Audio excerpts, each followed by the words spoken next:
Hello friends, Tom Downey here for Chat Sports. Today's video, we're taking a look at some of the top 2023 NFL Draft winners and losers from Week 1 of college football. All the games over, and there were some impressive performances and some not so impressive ones.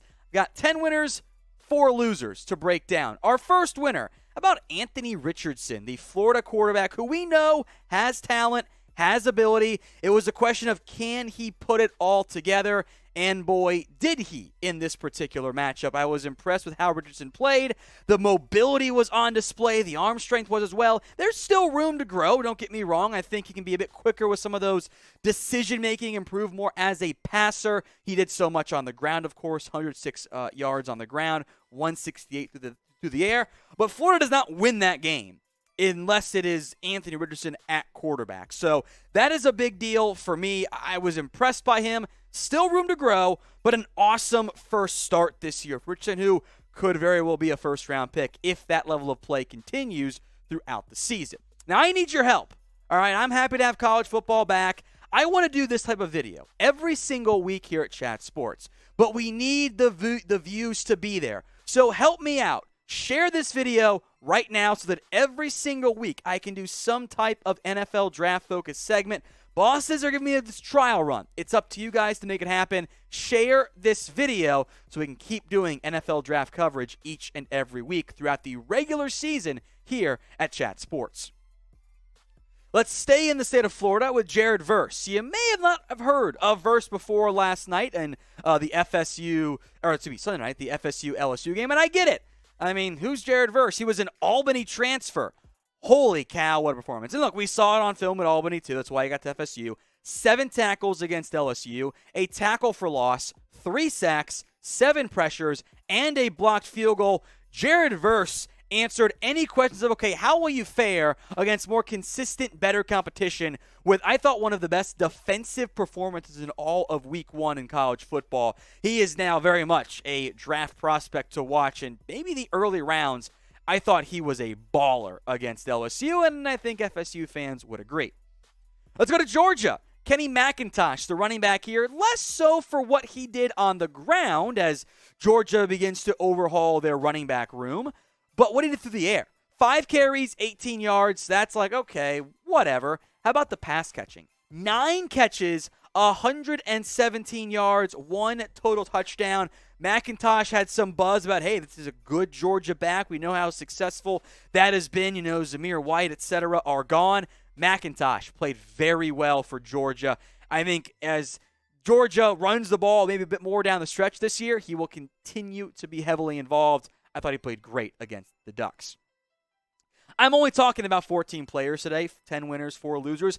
I'm leaving players out, and that is totally fine. Of the draft-eligible prospects this week, who impressed you guys the most in Week 1, not including Week 0, just Week 1? This is the pinned comment on today's show, so if the ad break comes here on YouTube, take advantage of it. Head down there and let me know. Another running back here, we've got 3 in total. Miyan Williams out of Ohio State, the other running back behind Travion Henderson. Bigger body, listed at 5'8", 227. Seems like he slimmed down. He was awesome against the Fighting Irish. 14 carries, 84 yards, and 1 TD against a pretty good Notre Dame defense. There were some other players who impressed me from that game, some who didn't impress me, but Williams, from a positive standpoint, stood out the most to me in Week 1. Now, this is a name we should probably know. Sean Tucker. And if you don't know him, get familiar. He will be a relatively early draft pick whenever he decides to turn pro in the NFL. There's been a long time since we had a truly great Syracuse runner. Sean Tucker, though, is that guy. He was feasting in that particular matchup against Louisville, by the way. Tucker was very impressive against Louisville in total. 21 carries, 98 yards, 6 catches, 85 yards, had 2 total touchdowns. I was very impressed with what Tucker was able to do on the field. Then, frankly, the run blocking was not great from Syracuse. Had a couple of nice big plays. Third down stuff matters in the NFL, and Tucker showed he can be a true 3-down back in that game alone. I came away quite impressed. Let's get to a receiver, as some of the other big names, as we'll get into, didn't have their best stuff, about Rashee Rice. And I know it was SMU against not very good competition in Lamar. I get that, but 8 catches, 166 yards, and a score was damn impressive from Rice, who went to SMU, which I still think is kind of funny in the end. That offense will have some prolific attacks. Keep an eye on Rice throughout this college football season. Now, which do you like more, NFL or college football? Of course, we do both here at Chat Sports. Let me know in the comments section. Type in NFL for the National Football League or CFB for college football. All right, some more smaller school prospects. We care about them. Nick Hampton at App State as part of one of the most bonkers football games you will ever see. UNC App State played a basketball game while Iowa played a baseball game against South Dakota State. Nick Hampton, 5 tackles, 2 TFLs, 2.5 sacks. He was impactful against the Tar Heels in a almost incredible comeback by App State. I do not blame him for all those points allowed. He did his job as a pass rusher.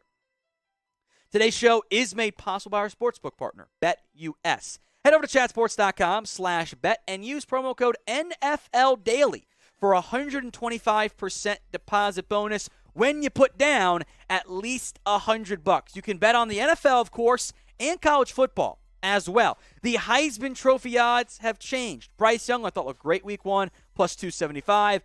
CJ Stroud continued to be the slow starter, which I don't love that much, plus 300. Caleb Williams, plus 550. Not a bad bet, guys. Stetson Bennett, I almost put on the winners list, by the way. I thought he looked really good. The mobility was on his play. I thought one of his better games for Georgia because they bullied Oregon, but I didn't want to be too mean to Oregon because that was bad. And then Will Anderson, your likely number 1 non-quarterback drafted this year, maybe number 1 overall pick. He's plus 1,800. A very clear 3 favorites in the Heisman Trophy odds. You can bet on it and anything for college football and the NFL at chatsports.com/bet. Use promo code NFLDaily for the deposit bonus. Let's go defense again here because I want to show some love to both sides of the ball. Joey Porter Jr., the Penn State corner. Yes, his dad is the original Joey Porter for the Steelers. Penn State-Purdue was an awesome game to watch from a throwing perspective. Porter was a baller in that game. He was targeted 14 times by Purdue and Aiden O'Connell, their quarterback. 6 catches allowed for 66 yards, 5 pass breakups. That is elite production. He'd been getting some buzz as maybe a mid to late first-round pick. That was a significant game when I thought, guys like Clark Phillips, Cam Smith didn't have their best stuff. Joey Porter did. I was very impressed by him, one of my biggest winners on the defense side of the ball in week 1. We'll come back to this game with another winner, but first, I want you guys in the comment section to shout out a draft prospect you love. Maybe he didn't have the best stuff week 1. Maybe he did, we just didn't mention him. Or maybe he just, hasn't gotten any buzz. Let me know in the comments section which draft prospect you love early on in the 2023 NFL draft cycle. More defenders. Christopher Smith from Georgia. He was targeted 1 time by Oregon, and he picked it off. He had 6 tackles overall. We'll count the INT and PBU as 1 because that's just how things tend to work. Georgia loses Lewisine. Don't sleep on Smith. Shocker alert, folks. For all the talent Georgia lost on defense, they're still loaded. Keep an eye on Smith throughout this year. My last name was the one that almost inspired this video at the start. That is Charlie Jones, the wide receiver from Purdue. And if you were going, who the hell's Charlie Jones? I get it. His 1-game production against Penn State was about half of his career production at Iowa and at Buffalo. That is right. Charlie Jones is a 3-time transfer, or 2-time transfer. Buffalo to Iowa, Iowa to Purdue, mostly been a return specialist, 12 catches, 153 yards, and 1 score. That is wow, didn't know that name? He's on my list now for the NFL draft. That's what you want to do early on in the season. Now, if you want more NFL and college football coverage, we have you covered right here at Chat Sports. Hit that sub button and join us for free videos all day, every day, throughout the season on the NFL and college football, because football at long last is back.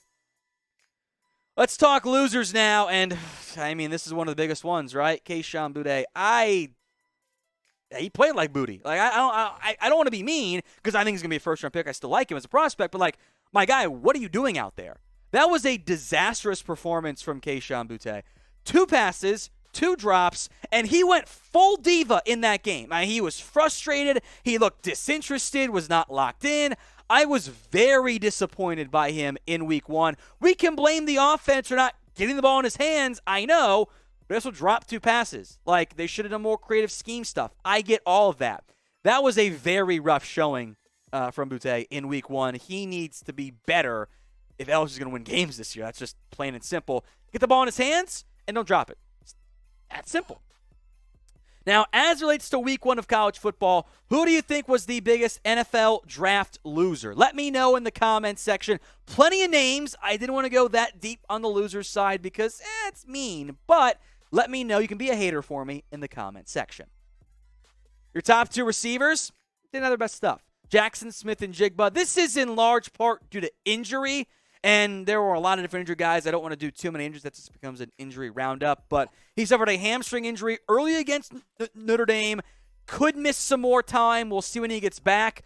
Almost a winner in terms of the wide receiver 1 race because Kayshon didn't play very well. But the injury is worth monitoring for Jackson Smith-Njigba. Health matters in the NFL draft process. A lot of quarterbacks we could go with, but I don't want to body Bo Nix that much because I did enough on social media. Devin Leary, though, had drawn some buzz as, hey, sleeper quarterback, keep an eye on him. Did not fare well against Eastern Carolina. 51.5% completion rate, 211 yards, 1 TD, 1 INT. And I know there were other reasons why that was the case. NC State should have lost that game. And the play of Devin Leary was a big reason why. He is supposed to be one of the best quarterbacks in the ACC. And DJ Uiagalelei, by the way, is not it at Clemson. Leary has to play better moving forward. All right, one last name for me is Justin Flo, the linebacker from Oregon. A rare redshirt freshman who is draft eligible. Now, the stat sheet, the raw ESPN box score says 10 tackles. You're thinking, well, he was all over the field. But was he, though? Like, he missed 3 tackles. They targeted him 5 times in coverage. He allowed all 5 for 40 yards and a score. The actual study says, that was not a great game from Flo or from Noah Sewell. Although, it's not like anyone played that great on the Oregon side. So I'll make a note right now, just because you're a winner or a loser, doesn't mean your draft stock is over. 1 game does not a scouting report make, but it is at least worth mentioning. All right, so who wins it all? Bama or the field, all right? It's just, that Bama team's loaded, right? Georgia is maybe your best pick from the field. Let me know in the comments. Bama for Alabama, TF for the field.